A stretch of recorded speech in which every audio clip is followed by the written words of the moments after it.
Hi student. GIT का online class में आप सबका स्वागत है। और आज की क्लास में हम जानेंगे कि अगर जो हम लोग कंप्यूटर सिस्टम कंप्यूटर मेमोरी पढ़ते हैं तो कंप्यूटर मेमोरी हमने पढ़ा था कि कंप्यूटर मेमोरी दो प्रकार के होते हैं।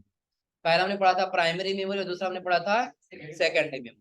तो आज की क्लास में लोग यही जानेंगे कि प्राइमरी मेमोरी क्या है और प्राइमरी मेमोरी कंट्रोल में कितने मेमोरी आते हैं, और फिर हम लोग पढ़ेंगे सेकेंडरी मेमोरी।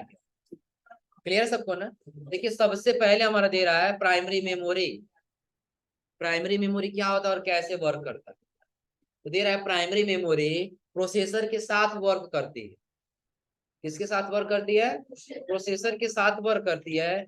और अगर आप प्रोसेसर यानी कि जब डाटा को प्रोसेस कर रहा होता है तो उस टाइम वह मेमोरी जिस मेमोरी को यूज कर रहा होता है वो सभी प्राइमरी मेमोरी कहलाता है। यानी कि इसके पहले आप लोग सीपीयू पढ़े हैं ना। सीपीयू के भी तो पार्ट है एमयू ना।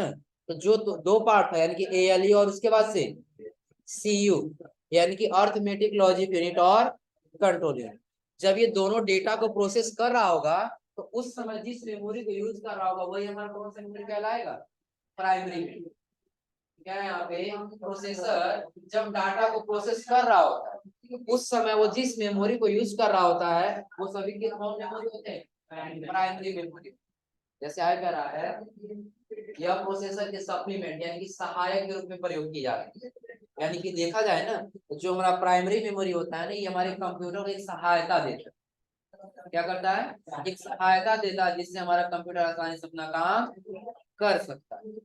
आगे देखिए कह रहा है या फिर प्रोसेसर के साथ यूज होती है, इसे हम प्रोसेसर का पार्ट भी कह सकते हैं। तो जो प्राइमरी मेमोरी होता है ना ये प्रोसेसर के साथ वर्क करती है। किसके साथ वर्क करती है? प्रोसेसर के साथ वर्क करती है। इसलिए इसको हम क्या कहते हैं? प्रोसेसर का एक पार्ट भी कह सकते हैं। जो हमने पढ़ा है कि प्रोसेसर के तीन पार्ट है, एएलयू, सीयू और एमयू। तो एमयू क्या किसका पार्ट है? प्रोसेसर। अब इसमें देखिए सबसे पहले दिया है रैम। पहले क्या दिया है? रैम। रैम पास क्या दिया है? कैश मेमोरी और उसके बाद से वर्चुअल। तो सबसे पहले हम लोग जानेंगे कि रैम क्या होता है। सबसे पहले क्या जानेंगे? रैम क्या होता है। जैसे सबसे पहले और जो कोई फोन खरीदता है ना तो पहले यही चेक करता है कि हमारे कंप्यूटर का रैम कितना है। यही है ना कि और जब आप कंप्यूटर खरीदने जाएंगे तो पहले आप क्या देखेंगे? इसका रैम कितना है। फोन खरीदेंगे तो पहले यही सोचते हैं पहले उसका रैम देखा जाए कितना है, क्योंकि रैम जितना अधिक रहेगा उतना ही आपका कंप्यूटर फास्ट काम करेगा। अब देखिए इसमें क्या रहा है, रैम का पूरा नाम क्या होगा? Random access memory. रैम का पूरा नाम क्या होगा? Random access. अभी क्या रहा है, रैम को टेम्पोररी मेमोरी भी कहा जाता है। रैम को क्या कहा जाता है? टेम्पोररी मेमोरी भी कहा जाता है। क्यों? अरे क्योंकि इसमें जो भी डाटा स्टोर किया जाता है वो परमानेंट बेस पर सेव नहीं होता।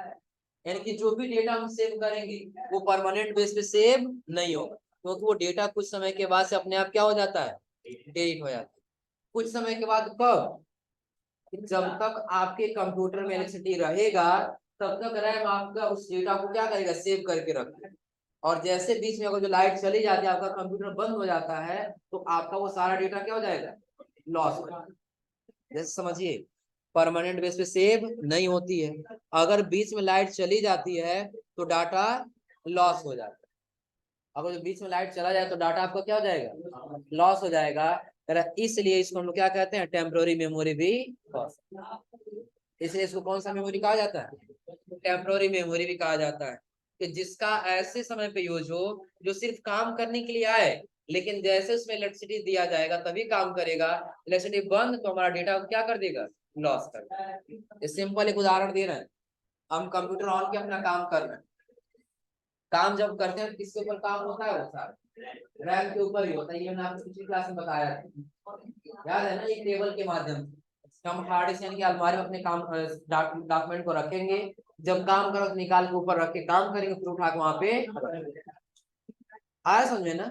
ये क्या है? ये टेम्पोररी मेमोरी। अब जैसे सपोज करिए तुम कोई काम कर रहे हैं अपने कंप्यूटर पे। जब वो काम करें तो डेटा हमारा सेव होता है किसमें? सेकेंडरी में। डेटा जब ओपन करें तो ओपन किसके ऊपर होगा? प्राइमरी मेमोरी के ऊपर। और प्राइमरी मेमोरी उसके कब तक स्टोर करके रखेगा? जब तक इलेक्ट्रिसिटी रहेगा। अब ये समझिए कि हम अपना काम कर रहे हैं, अभी कंप्यूटर ऑन किए हैं, नोटपैड का फाइल या कोई फाइल ओपन कर लिए, काम कर रहे हैं।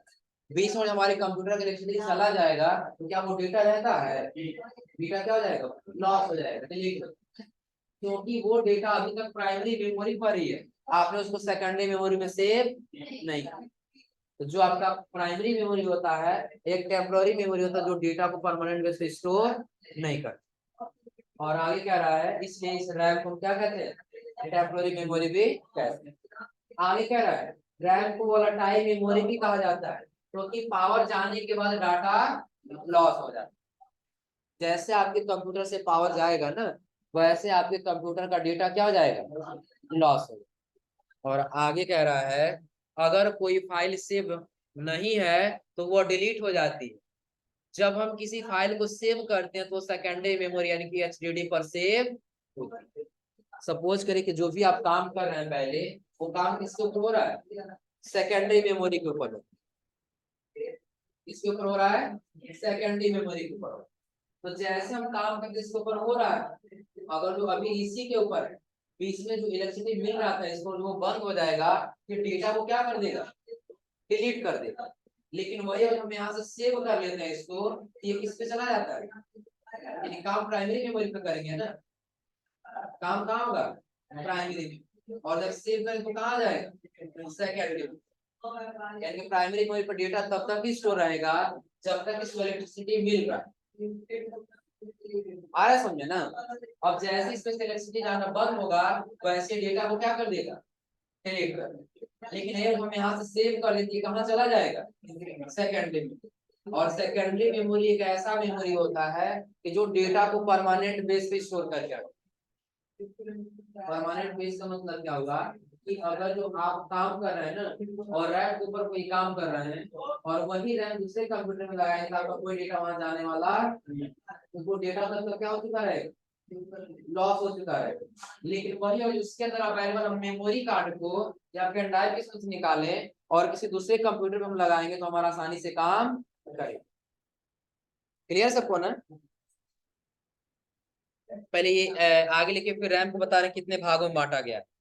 क्योंकि रैम को कितने भागों में बांटा गया है? तो जो आप लोग पिछली क्लास में पढ़े थे ना, नोट कर लीजिए पहले ये।